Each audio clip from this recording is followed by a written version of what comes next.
नमस्कार, आप देख रहे हैं के न्यूज इंडिया। मैं हूं आपके साथ गरिमा वाजपेयी और खबर उत्तराखंड में आप सभी का स्वागत है। उत्तराखंड की खबरों का रुख करेंगे, उससे पहले एक नजर आज की सुर्खियों पर डालते हैं।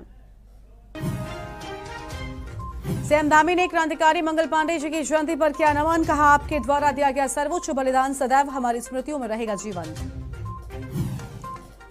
सीएम धामी ने मशहूर लोकप्रिय संगीतकार प्रख्यात गजल गायक भूपिंदर सिंह जी के निधन पर किया शोक व्यक्त। कहा, उनका जाना संगीत जगत के लिए एक अपूरणीय क्षति है।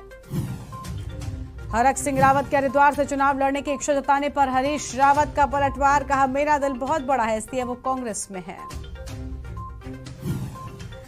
राष्ट्रपति चुनाव के लिए उत्तराखंड में 67 विधायकों ने किया मतदान। भाजपा के 1 और कांग्रेस के 2 विधायक नहीं दे पाए वोट।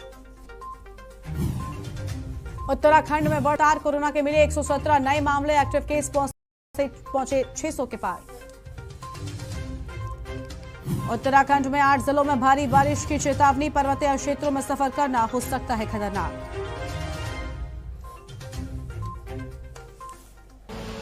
आप देख रहे हैं के न्यूज।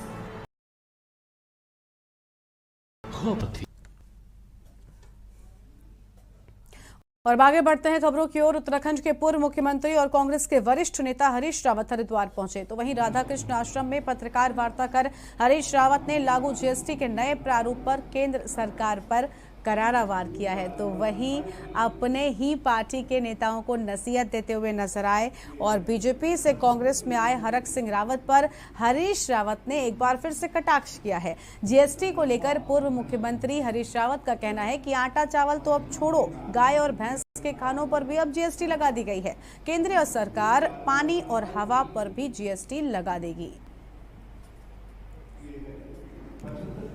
तो मेरा फोकस केवल हरिद्वार के अंदर हम पंचायत का चुनाव जीते, ये महत्वपूर्ण है। ये चुनाव के बाद का एक बड़ा पड़ाव है, इसलिए पंचायत का चुनाव जीतने की बात होनी चाहिए। यदि किसी के कदम से, मेरे किसी कदम से, यदि हरिद्वार के अंदर कांग्रेस कमज़ोर हो रही है और या कांग्रेस में कुछ गलत संदेश जा रहा है, तो उससे बचना चाहिए। आप सब लोग जानते हैं, जो लोग जुटे थे उनमें से बहुत सारे लोग ऐसे भी थे जो 4 साल 11 महीने असली खालिस कांग्रेस का मैन होते हैं, उसका पूरा ठेका लेकर के चलते हैं। 1 महीने जो चुनाव का आता है, जब वोट पड़ते हैं, उम्मीदवार का सब सहयोग देना होता है, तो वो कभी कांग्रेस के उम्मीदवार के लिए वोट नहीं करते। और अगली खबर है नैनीताल से, जहां पर उत्तराखंड हाईकोर्ट ने शहर में सीवर लाइनों के चौक होने और उनका गंदा पानी नैनी झील में जाने को लेकर चिंता जताई है। इस मामले को मुख्य न्यायाधीश विपिन सांघी व न्यायमूर्ति आरसी खुल्बे की खंडपीठ ने स्वतः संज्ञान लेकर जनहित याचिका के रूप में सुनवाई की है। मामले को सुनने के बाद खंडपीठ ने जिलाधिकारी नैनीताल व जल संस्थान से बुधवार तक प्रगति रिपोर्ट पेश करने को कहा है। कोर्ट ने जल संस्थान को निर्देश दिए है कि वो सीवर लाइनों की प्रतिदिन जांच व देखरेख करें। जो 9 कर्मचारी सीवर लाइनों की देखरेख के लिए रखे गए हैं, उनके कार्य का प्रतिदिन का रजिस्टर मेंटेन करें। उन्होंने आज के इस क्षेत्र का दौरा किया और क्या कार्य किया है, कहां-कहां सीवर लाइन चौक है। मामले की सुनवाई के लिए 20 जुलाई बुधवार की तिथि नियत की है और जब मामला सुबह सुनवाई पर आया तो कोर्ट ने अधिशासी अभियंता जल संस्थान को निर्देश दिए कि शीघ्र जहां-जहां पर सीवर लाइन चौक हो गई है उसका मुआयना करें और रिपोर्ट 2 बजे तक कोर्ट में पेश करें।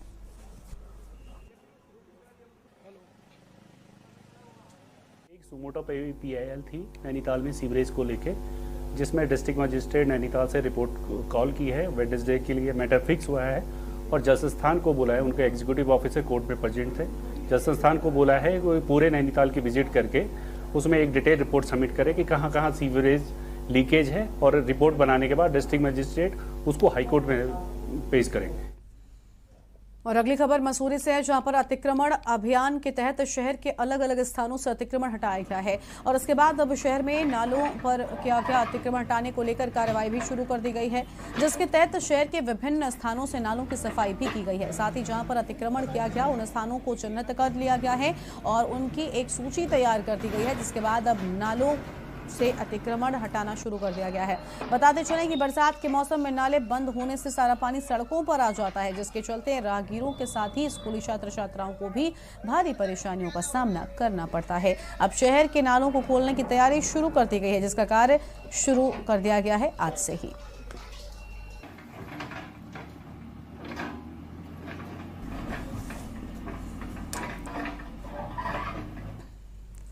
अगली खबर है मसूरी से, जहां पर पर्यटन नगरी में टैक्सी एसोसिएशन के द्वारा ओला और उबर कंपनी को मसूरी में टैक्सी संचालन के लिए अनुमति मिलने का भारी विरोध दर्ज किया गया है और साथ ही चेतावनी दी गई है कि अगर मसूरी में इन कंपनियों की तरह संचालित की जाएगी तो यहां के लोग बेरोजगार हो जाएंगे, उनको अपने घर परिवार के लिए पालन पोषण के लिए पलायन करना पड़ जाएगा। मौके पर मसूरी टैक्सी एसोसिएशन के महासचिव सुंदर पवार ने कहा कि मसूरी में ओला और उबर कंपनी जो कि बाहर की कंपनियां हैं उनके द्वारा संचालित की जाएगी तो पूरे प्रदेश में उसका विरोध किया जाएगा।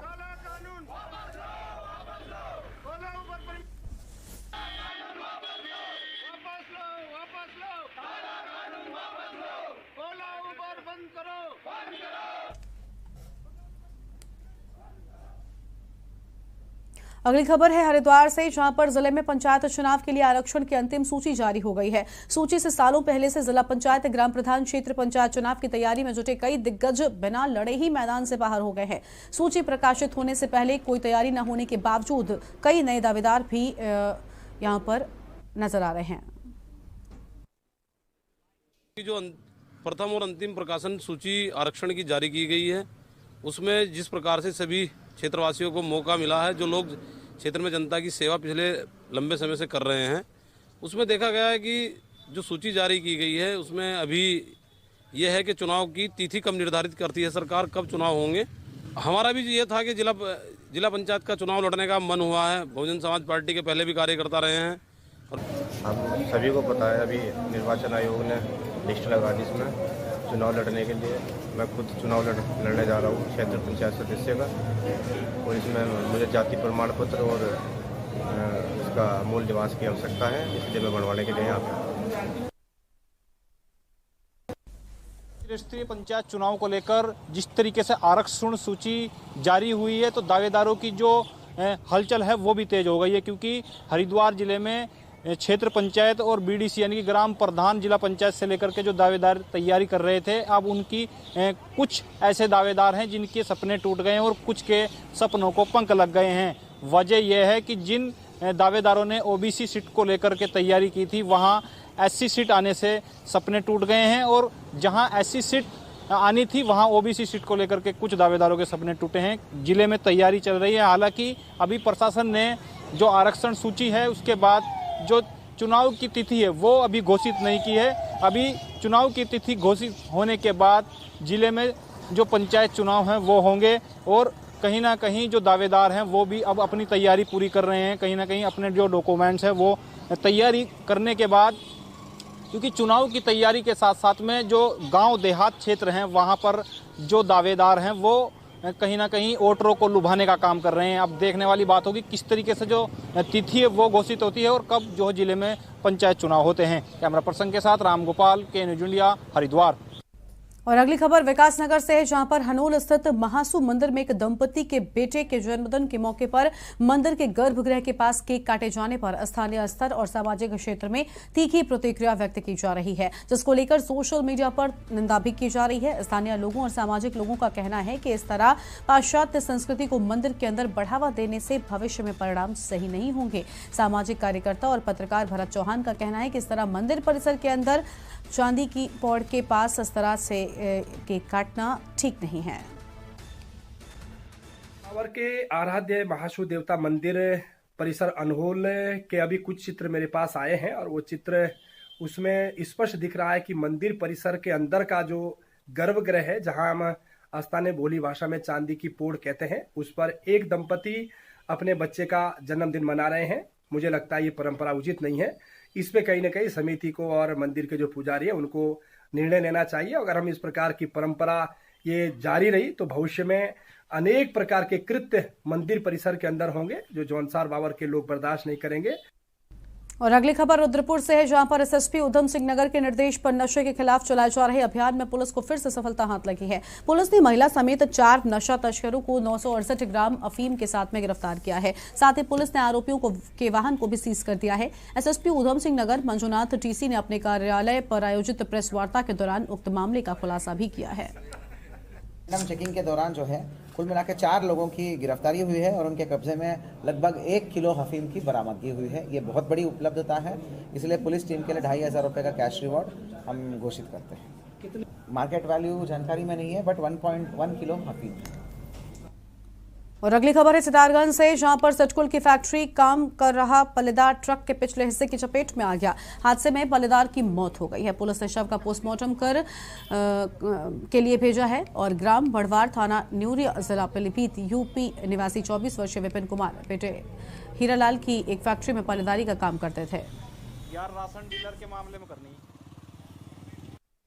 पूर्व में भी यहाँ पर कावड़ मेला के दौरान एक स्वास्थ्य कैंप का आयोजन किया जाता है। इस बार भी उसी सिलसिले में यहाँ पर एक भारत हॉस्पिटल के द्वारा यहाँ पर एक कैंप का आयोजन किया गया है और ये कैंप कावड़ मेले की समाप्ति तक लगातार चलेगा और यहाँ पर हर प्रकार की दवाइयाँ, प्राथमिक उपचार की सभी चीज़ें रखी गई हैं। तो किसी भी ज़रूरतमंद को फ्री ऑफ कॉस्ट यहाँ पर दवाइयाँ और जो फर्स्ट एड है वो मिलेगा और उसके बाद भी कोई दिक्कतें होती हैं तो उसके लिए यहाँ पर एम्बुलेंस रखी गई हैं 2।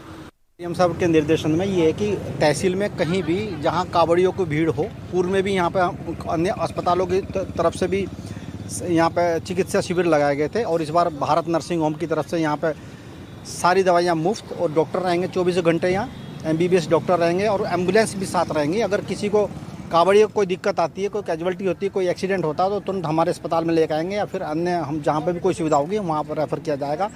और कावड़ियों को कोई भी असुविधा ना हो, इसके लिए यहाँ पे डॉक्टर की तुरंत आवश्यकता भी है और यहाँ पे कई इधर जाएगा, हमारा बालावाली की तरफ से जाएगा इधर। और फिलहाल यहाँ पर रुकते हैं ब्रेक के लिए, जल्द लौटेंगे। आप देख रहे हैं के न्यूज़, खबरों का सारथी। देखें कौन नया खिलाड़ी आया है, समझा देते हैं, प्यार से समझाएंगे। ये तो अपनी जुबान है। जुबान एक हो तो दिल भी एक होने चाहिए। विमल बोलो जुबान केसरी। के न्यूज की पेशकश सप्ताहांत में देखिए स्वर्णिम 100 दिन इस शनिवार रविवार रात 8 बजे और गैंगस्टर आनंद पाल इस शनिवार रविवार रात 8:30 बजे प्रबुद्ध चौहान के साथ। आप देख रहे हैं के न्यूज़, खबरों का सारथी। ब्रेक के बाद आप सभी का स्वागत है। स्वतंत्रता के अमृत महोत्सव के तहत उत्तराखंड में 15 जुलाई से अगले 75 दिनों के लिए 18 साल से लेकर 69 साल तक आयु के सभी पात्र व्यक्तियों को कोरोना रोधी टीके की सतर्कता खुराक मुफ्त लगाई जा रही है। आपको बता दें कि पहले निजी अस्पतालों में इसकी कीमत 3 से लेकर 400 रुपए तक थी, लेकिन अब अगले 75 दिनों के लिए आप फ्री में ही बूस्टर डोज लगवा सकते हैं।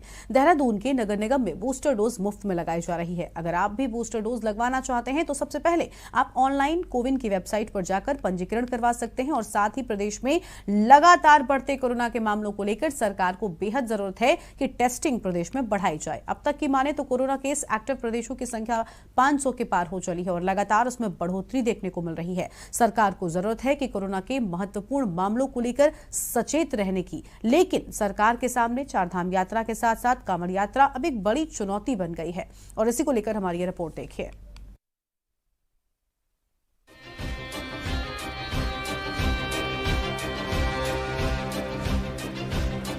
गौरतलब है कि बूस्टर डोज पहले 60 वर्ष से अधिक आयु के लोगों को और इसी के साथ फ्रंटलाइन वर्कर्स को मुफ्त में लगाई जा रही थी, लेकिन अगले 75 दिनों तक आप 18 वर्ष से 59 वर्ष के लोगों को भी फ्री में बूस्टर डोज लग सकेगी। हमारे सभी सरकारी जो हॉस्पिटल्स हैं वहाँ पर ये बूस्टर डोज जो है प्रिकॉशनरी डोज है लगाई जाएगी। 18 से 59 साल के लोग भी इसमें शामिल अब हो रहे हैं, जिनको कि मुफ्त में ये वैक्सीन लगाई जाएगी और ये योजना जो है 75 दिनों के लिए है, 75 डेज़ के लिए। और ये सुबह लगभग 10 बजे से इसका ये शुरुआत होगी और शाम को लगभग 4:30 बजे तक ये लगा करेगी। वहीं प्रदेश सरकार की माने तो सरकार कोरोना के बढ़ते केसों और कोरोना के लिए आम जनमानस को लगाई जाने वाली बूस्टर डोज के लिए हर संभव प्रयास कर रही है। इस प्रयास की कड़ी में ही अब बूस्टर डोज 18 साल के ऊपर वाले सभी उम्र दराज के लोगों को सरकारी कैंप सुविधा अनुसार लगाई जा रही है। देखिए, सरकार ने 200 करोड़ डोज लगाने के बाद एक बहुत बड़ा जो एक लोगों को चैलेंज था, एक संचय था कि इतनी बड़ी जनसंख्या को कैसे डोज मिलेगी और कैसे बचाया जा सकेगा। इसको लेके माननीय प्रधानमंत्री जी और उनकी जितनी टीम है और इवन इसमें मुझे लगता है पार्टी कार्यकर्ता और नीचे स्तर तक लोगों ने मदद करी है लोगों की, और वैक्सीनेशन को एक सफल कार्यक्रम बनाया है और लोगों तक पहुंचा भी है और बहुत आसानी से हो गया। मुझे ध्यान है इससे पहले एक सरकार जो थी, अगर इस तरीके का कोई भी काम होता था तो उसमें ब्लैकमेलिंग और चोर बाजारी होती थी। यह कुछ नहीं हुआ, बहुत अच्छे से सारा लोगों को वैक्सीन पहुंची है। और आगे जो बूस्टर का काम हो रहा है, ये भी बहुत एक एक्स्ट्रा वो है बूस्ट करने के लिए, इम्यूनिटी बूस्टिंग के लिए। तो बहुत लोगों को बीमारियां भी कम हुई हैं और कोरोना में भी आपने देखा इस बार कि हम लोग बहुत सेफ हैं।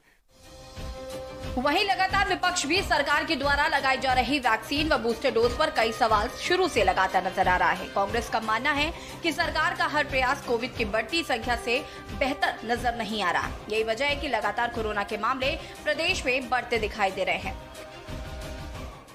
कोई लगाम दिखती तो दिख नहीं रही है, क्योंकि पहले वैक्सीनेशन 1 आया, फिर वैक्सीनेशन 2 आया, अब बूस्टर डोज 1 आया है और पता नहीं कितनी श्रृंखलाएं अब बूस्टर डोज की चलेंगी। तो इंसान तो केवल कोरोना की वैक्सीनेशन और बूस्टर डोज में ही रह जा रहा है। जो बाकी कवायद करनी चाहिए वो शायद हो नहीं पा रही है और कहीं ना कहीं मूल जड़ तक नहीं हम पहुंच पा रहे हैं कि ये इसकी शुरुआत कहां से हो रही है या इसके बचाव पक्ष क्या हो सकते हैं। उस पर हमें ज्यादा ध्यान देना होगा बनिस्बत इसके कि हम क्योर में ध्यान दें। जैसे कि कहा जाता है कि precaution is better than cure. Precaution पर क्यों नहीं सरकारें ध्यान दे रही हैं, सिर्फ क्योर पे ध्यान क्यों हो रहा है? आखिर सरकार लगातार बढ़ते मामलों को लेकर केंद्र सरकार के साथ स्वास्थ्य में और बेहतर कार्य और कोरोना के जड़ से खत्म करने के लिए हर समुचित प्रयास कर रही है। लेकिन अब जरूरत है ज्यादा से ज्यादा कोरोना के टेस्ट कराना और अधिक से अधिक लोगों को बूस्टर डोज लगाना, ताकि प्रदेश में हाल ही में आई इस तरह की भयानक स्थिति दोबारा पैदा न हो। Bureau report, Uttarakhand. और फिलहाल एक ब्रेक के लिए यहाँ पर रुकते हैं, जो लौटेंगे। देख रहे हैं के न्यूज, खबरों का सारथी। अधिक से अधिक पाने का ख्वाब, अपेक्षाओं का दबाव, टेंशन को मिटाने में शिक्षा नहीं हो रही कामयाब। चाहे कोई मालामाल है पर नाखुश है तो कंगाल है, एक हंसी के लिए परेशान और बेहाल है। दिल्ली सरकार ने शुरू की एक पहल, नर्सरी से 8वीं तक हुई हैप्पीनेस क्लास की शुरुआत। तन से हैप्पी, मन से रहने की मिली सौगात। दिल्ली के सरकारी स्कूलों में होता 45 मिनट का हैप्पीनेस पीरियड। ध्यान के साथ सीखते बच्चे, मन को शांत करने का मतलब। पढ़ाई में लगता मन, तनाव और गुस्से में आ रही कमी। प्यार और अच्छे व्यवहार के बच्चे बन रहे धनी। यह है दिल्ली सरकार का हैप्पीनेस करिकुलम। बच्चे को रखता खुश, टेंशन करता कम।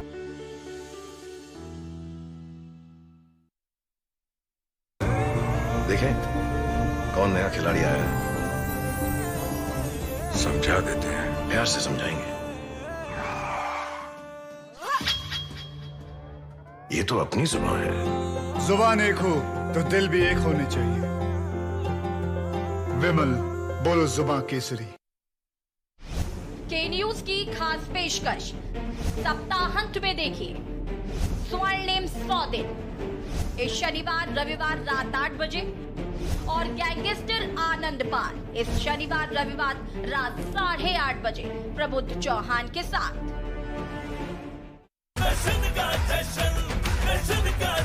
जहां इंडिया करे सेलिब्रेशन, वहां होए टशन का जश्न। राजश्री इलायची टशन का जश्न। गोल्डी हिंग का तड़का लगे तो सभी दबा के खाते हैं। गोल्डी हिंग, कण कण में जान। आप देख रहे हैं के न्यूज, खबरों का सारथी। ब्रेक के बाद आप सभी का स्वागत है। नैनीताल में धड़ल्ले से हो रहे अवैध निर्माण को रोकने के लिए प्राधिकरण की टीम आज राजमहल कंपाउंड पहुंची है, जहां पर अवैध रूप से बनाए गए रईस अंसारी के 12 कमरों पर ध्वस्तीकरण की कार्रवाई की गई है। आज जिला झील विकास प्राधिकरण, पालिका प्रशासन व पुलिस प्रशासन की संयुक्त टीम ने अवैध निर्माण कार्यों पर ध्वस्तीकरण की कार्रवाई की है। प्राधिकरण सचिव पंकज उपाध्याय ने बताया कि इनको पहले ही नोटिस जारी कर दिया गए थे। नोटिस के बाद निर्माणकर्ताओं के द्वारा अपने अवैध निर्माण को ध्वस्त नहीं किया गया, जिसके बाद आज प्राधिकरण की टीम ने अभियान चलाकर निर्माण को ध्वस्त किया। आगे भी ये कार्रवाई जारी रहेगी। उपाध्यक्ष महोदय के आदेश के क्रम में राजमहल क्षेत्र का सघन निरीक्षण किया गया था। अभी पिछले दिनों एक अवैध बिल्डिंग, 3 मंजिला बिल्डिंग तोड़ी गई है, इसी क्रम में एक ये बिल्डिंग जो है यह असुरक्षित जोन में है और इसमें 2013 में ध्वस्तीकरण के आदेश पारित हुए थे। उसके पहले भी इसको बिल्डिंग को आधा भाग इसका तोड़ा गया था, लेकिन बीच के समय में इन्होंने पुनः इस बिल्डिंग को बना दिया और बना के कुछ लोगों को भेज दिया। यह तत्संज्ञान में आया, सर्वे के दौरान ये तत्संज्ञान में आया कि ये पूरी तरीके से अवैध है। इनको हमने पुराने आदेशों का हवाला देते हुए 18 तारीख तक अपना सामान हटाने के निर्देश दिए थे। इनके ऊपरी मंजिल पर सामान हटा लिया गया था, ऊपरी मंजिल तोड़ने की कार्रवाई प्रारंभ कर दी गई है। और अगली खबर है रुद्रपुर से, जहां पर किसानों व प्रॉपर्टी का काम करने वाले एक व्यक्ति से 20 करोड़ की रंगदारी मांगने वाले उत्तर आरोपी को पुलिस ने गिरफ्तार किया है। एसएसपी उधम सिंह ने इस मामले का खुलासा करते हुए कहा कि एसपी सिटी वासियों रुद्रपुर के मार्गदर्शन में इस मामले में पुलिस टीम व एसओजी टीम ने सुरागसी निकालते आरोपी को कच्ची खमरिया से गिरफ्तार कर लिया है।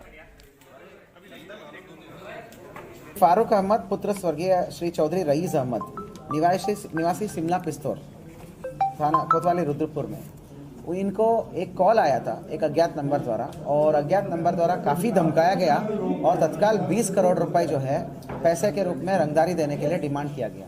ठीक है, तो ये जो हमारा वादी काफ़ी रिच है, वेल टू डू है, लैंड्स है, काफ़ी रईस है, तो ऐसे व्यक्ति ना बड़ा सीरियस मैटर होता है। इसीलिए हमने तत्काल ज़्यादा कॉल के आधार पर ही हमने तहरीर को लेकर हमने FIR number 454/2022 under section 384 506 IPC हमने तत्काल पंजीकृत कर दिया। तो फिर तहकीकात उसी में चलती रही। अभी ये सारे कामों के मद्देनज़र हमको एक सफलता हासिल हुई है। जो 20 करोड़ की रंगदारी मांगने वाला व्यक्ति है परब सिद्धू उर्फ प्रभजोत सिद्धू निवासी बहेड़ी, उसको गिरफ्तारी कर लिया गया है। और अगली खबर का रुख करते हैं। खबर है विकासनगर से, जहां पर पुलिस को एक बड़ी कामयाबी मिली है और जिसमें उन्होंने चोरी हुए माल के साथ में चोर को भी गिरफ्तार कर लिया है। कोतवाल रविंद्र शाह ने बताया है कि बंद मकान से अज्ञात चोरों ने लाखों की ज्वेलरी और नकदी चोरी की है।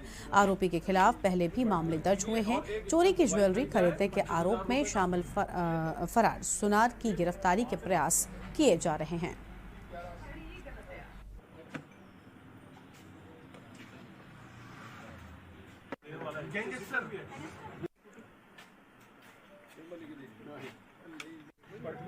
और एक इसने मोबाइल खरीदा है 25,000 रुपए का। वहां से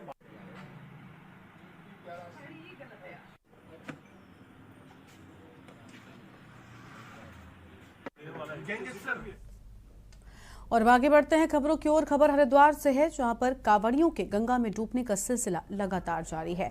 जल पुलिस और 40 वाहिनी पीएसी की रेस्क्यू टीम के द्वारा कांवड़ियों का रेस्क्यू भी किया जा रहा है। 40 वाहिनी पीएसी के रेस्क्यू टीम के द्वारा अंकुर सैनी को रेस्क्यू किया गया है। कांवड़ियों के द्वारा पुलिस प्रशासन द्वारा जारी गाइडलाइंस का भी यहां पर पालन होने की बात कही गई है। तो लगातार कांवड़िए यहाँ पर डूब रहे हैं। हालांकि जो जल पुलिस है वो एक्टिव है और इनको बचाने का भी प्रयास करती है। और ये तो कुछ तस्वीरें भी आपको हम दिखा रहे हैं, हरिद्वार की तस्वीरें हैं। कांवड़ मेले में कांवड़ियों के डूबने का सिलसिला लगातार जो है वो बढ़ता जा रहा है। हालांकि रेस्क्यू को लेकर यहाँ पर अंकुर सैनी को रेस्क्यू किया गया है। अंकुर सैनी का 40 वाहिनी पीएसी भी यहाँ पर मौजूद रहती है, क्योंकि गंगा का जलस्तर भी बढ़ा हुआ है और ऐसे में कांवड़ियों के लगातार पहुँचने का सिलसिला भी जारी है, जो गंगा स्नान करते हैं और बीच धारा से जल भी भरने का प्रयास करते हैं। ऐसे में बढ़े जलस्तर के चलते डूबने का खतरा बढ़ जाता है। और वहीं आपको बता दें कि जो जल पुलिस है वो लगातार एक्टिव रहती है, ताकि किसी भी तरह की कोई समस्या होने पर तुरंत ही लोगों का रेस्क्यू किया जा सके। तो पुलिस प्रशासन के द्वारा जारी गाइडलाइंस का कुछ पालन यहाँ पर नहीं हो रहा है, जिसके चलते ही इस तरह की तस्वीरें यहाँ पर सामने आती हैं और जिससे समस्या लोगों की बढ़ जाती है। तो फिलहाल ये खबर आपको हम बता रहे हैं हरिद्वार से, जहाँ पर पुलिस प्रशासन द्वारा जारी गाइडलाइंस का पालन न होने के चलते यहाँ पर मुश्किलों का सामना लोगों को करना पड़ता है और गाइडलाइंस का पालन यहाँ पर नहीं किया जा रहा है। हरिद्वार से खबर है और आपको बता दें कि जल पुलिस लगातार एक्टिव रहती है, ताकि किसी तरह की कोई समस्या कांवड़ियों को साथ ही अन्य जनता को न हो सके। और उत्तराखंड की खबरों में आज मेरे साथ बस इतना ही। बाकी की तमाम खबरों के लिए आप देखते रहिए आपका अपना चैनल के न्यूज़ इंडिया। नमस्कार।